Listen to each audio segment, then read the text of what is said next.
दोस्तों इतना आसान नहीं है कि कोई पूजा पाठ करने वाला व्यक्ति उत्तर प्रदेश जैसे बड़े सूबे को चला सके, क्योंकि उत्तर प्रदेश छोटा सूबा नहीं है। लेकिन योगी आदित्यनाथ एक पूजा पाठ करने वाले संत महंत आदमी जो उत्तर प्रदेश को भली भांति चलाना जानते हैं, ये कैसे संभव हुआ? क्योंकि योगी आदित्यनाथ ऐसे मठ से आते हैं जिसका राजनीति से गहरा लगाव रहा है। आपको याद है गोरखनाथ मठ जो है गोरखपुर में, उसका राजनीति से बहुत लंबा संबंध रहा है। जिस प्रकार से योगी के आदित्यनाथ के गुरु भी सांसद रहे हैं, योगी को उसके बाद से योगी को सत्ता सौंपी गई, योगी भी उस पर खरे उतरे। 1998 में पहली बार गोरखपुर से योगी आदित्यनाथ सांसद बने थे। महज 7000 वोटों से ही जीत हुई थी, लेकिन उसके बाद से दोबारा चुनाव लड़े तो जो जीत का अंतराल था वो लाखों में बदल गया।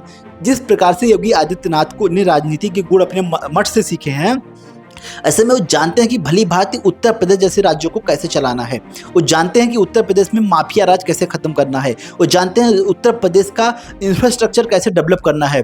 हाँ, वो पूजा पाठ तो करते हैं, लेकिन उसके साथ साथ कहीं ना कहीं वो इंफ्रास्ट्रक्चर के भी बारे में भली भांति जानते हैं। वो पूजा पाठ करने के साथ साथ इंफ्रास्ट्रक्चर कैसे डेवलप हो, इसके बारे में उनको अच्छे से भान है। योगी आदित्यनाथ आज उत्तर प्रदेश को बखूबी चला रहे हैं, लेकिन बीच बीच में कई सारी शक्तियाँ जो हैं उछल कूद करती हैं। 2017 में जो लोग मुख्यमंत्री नहीं बन पाए, वो लोग उछल रहे हैं कि कोई ना कोई ऐसा मौका आ जाए जिससे कि योगी को गिरा दिया जाए और खुद कुर्सी पे बैठ जाए। लेकिन आपको बता दें, योगी लगातार सांसद बने हुए थे 2017 तक, 1998 से, तो बहुत बखूबी जानते हैं कि किस प्रकार से उत्तर प्रदेश जैसे राज्यों को चलाना है, क्योंकि वो बार बार चुनाव लड़ चुके हैं, उनको राजनीतिक अनुभव है और वो ऐसे मठ से आते हैं जिसका राजनीति से तो बहुत ही गहरा लगाव रहा है।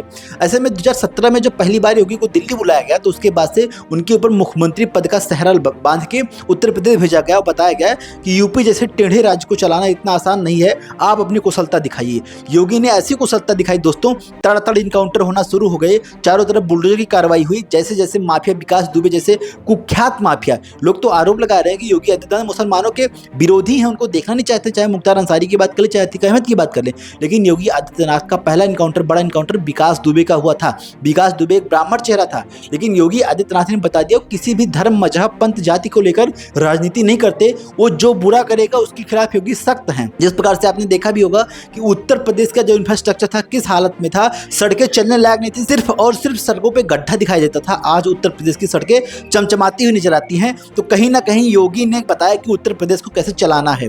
जिस प्रकार से लगातार योगी आदित्यनाथ उत्तर प्रदेश में बने हुए हैं, ऐसे में जो उनके खिलाफ राजनीतिक षड्यंत्र रचा जा रहा है।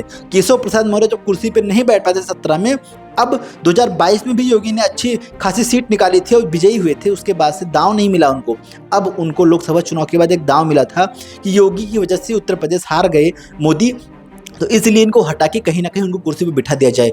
लेकिन मोदी भली भांति जानते हैं, आपको 2022 के बाद का किस्सा याद होगा, जब मोदी यूपी आए थे और किस प्रकार से योगी के कंधे पे हाथ रख के मोदी घूम रहे थे। तो ऐसे में एक संदेश गया था कि योगी आदित्यनाथ को हटाना इतना आसान नहीं है, क्योंकि उस समय योगी को हटाने की लगातार बातें चल रही थी।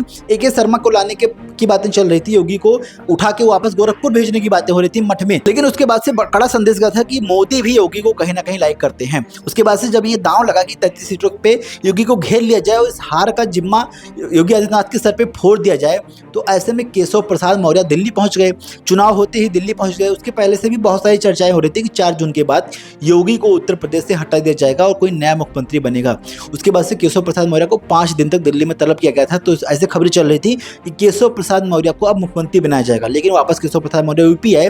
फिलहाल सामंजस्य तो दोनों का नहीं बना, न किसी एक मंच पर जल्दी दिखे, न कोई मीटिंग्स में केशव प्रसाद मौर्य मौजूद रहते थे। अभी योगी आदित्यनाथ ने अपनी सुपर 30 की टीम बनाई है, लेकिन उसमें केशव प्रसाद मौर्य और ब्रजेश पाठक जैसे डिप्टी CM को नहीं रखा है। तो कहीं ना कहीं जिस प्रकार से आप देख रहे हैं कि लगातार उठापटक जारी थी, फिर केशव प्रसाद मौर्य वापस दिल्ली पहुंच गए। उनको JP नड्डा से उनकी मुलाकात हुई।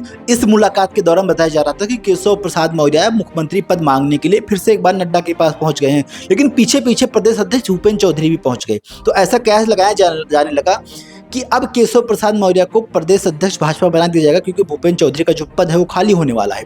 लेकिन केशव प्रसाद और नड्डा में शायद सहमति नहीं बनी और वापस केशव प्रसाद मौर्य उत्तर प्रदेश में आके अपनी टेबल पे बैठ गए।